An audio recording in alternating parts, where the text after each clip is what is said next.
कभी कभी असल जिंदगी की कहानियां फिल्मों से भी ज्यादा अजीब और डरावनी होती हैं।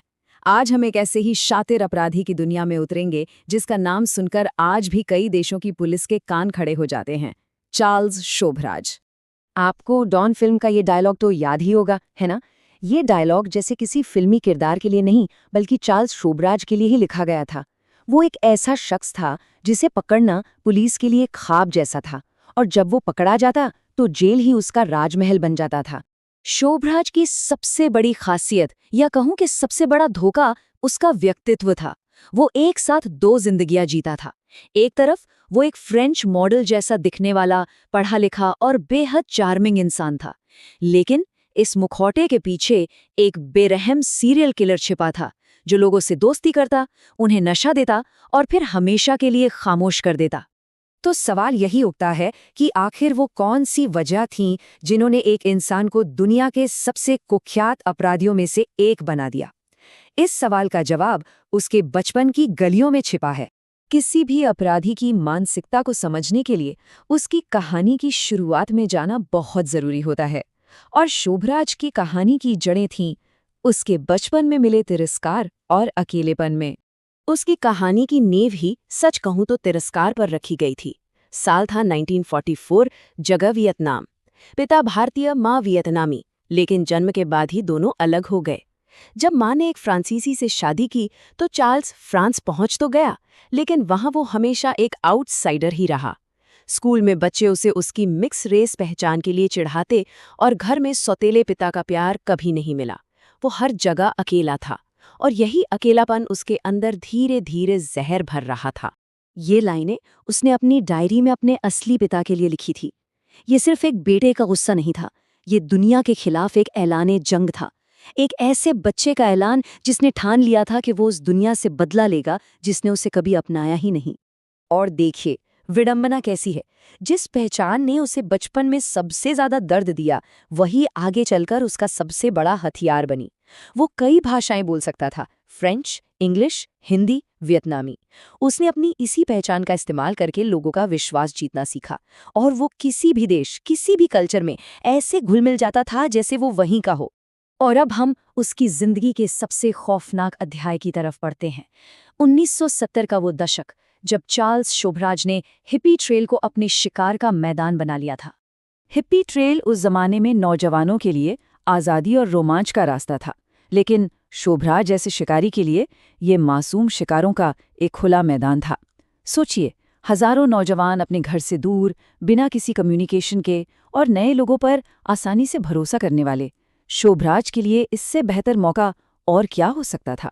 उसका तरीका बहुत ही ठंडा और कैलकुलेटेड था। जरा सोचिए, आप एक नए देश में हैं, एक पढ़ा लिखा चार्मिंग इंसान आपसे दोस्ती करता है, आपकी मदद करता है, और आप उस पर पूरा भरोसा करने लगते हैं। फिर एक दिन वो आपको ड्रिंक या खाने के लिए कुछ देता है, और अगली सुबह आपका सब कुछ लूट चुका होता है। कई बदनसीबों के लिए तो वो सुबह कभी आई ही नहीं।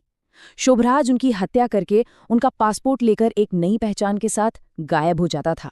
उसके जुर्मों में एक पैटर्न था, एक सिग्नेचर। शिकार हमेशा विदेशी टूरिस्ट होते थे, लेकिन खासकर महिला पीड़ितों के केस में एक और भी भयानक पैटर्न था। उनकी लाशें अक्सर सिर्फ बिकिनी में मिलती थी, और इसी वजह से दुनिया उसे द बिकिनी किलर के नाम से जानने लगी। यही पैटर्न था जो आगे चलकर दुनिया भर के जासूसों के लिए सबसे बड़ा सुराग बना। आप सोच रहे होंगे कि इतने जुर्मों के बाद जब वो पकड़ा गया तो कहानी खत्म हो गई होगी, लेकिन नहीं। कहानी का सबसे हैरान करने वाला हिस्सा तो अब शुरू होता है, जब उसने भारत की तिहाड़ जेल को अपना राज दरबार बना लिया। यकीन करना मुश्किल है, लेकिन ये सच है। तिहाड़ जेल के अंदर शोभराज की सेल में टीवी, टाइपराइटर और एक शानदार लाइब्रेरी थी। गार्ड उसे चार्ल्स साहब कहते थे, और दूसरे कैदी उसकी खिदमत में लगे रहते थे। उसने जेल को अपना किला बना लिया था, जहां वो उस सिस्टम को नहीं बल्कि सिस्टम उसे फॉलो करता था। तो यहाँ एक बहुत बड़ा सवाल खड़ा होता है। साल था 1986।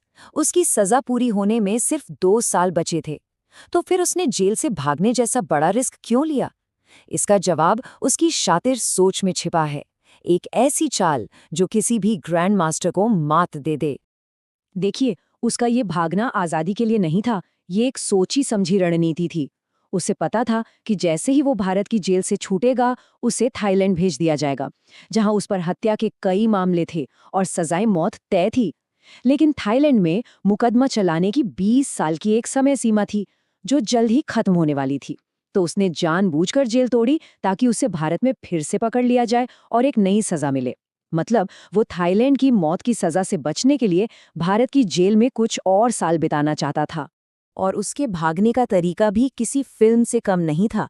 उसने पहले दवा की सही डोज पता करने के लिए एक बिल्ली पर टेस्ट किया, फिर अपने जन्मदिन का बहाना बनाकर गार्डों और कैदियों को एक शानदार पार्टी दी। मिठाइयों और फलों में नींद की दवा मिला दी गई।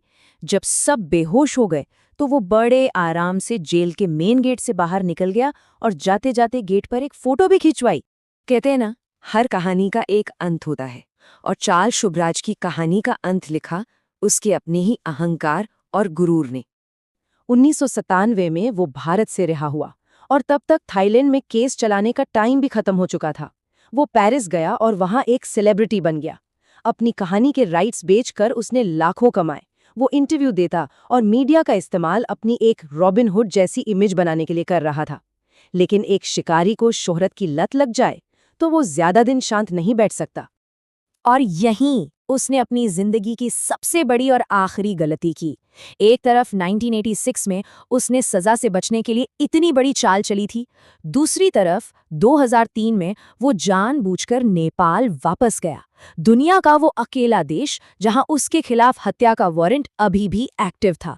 ये कोई रणनीति नहीं थी, ये उसका अहंकार था, जो ये मान बैठा था कि उसे कोई पकड़ ही नहीं सकता।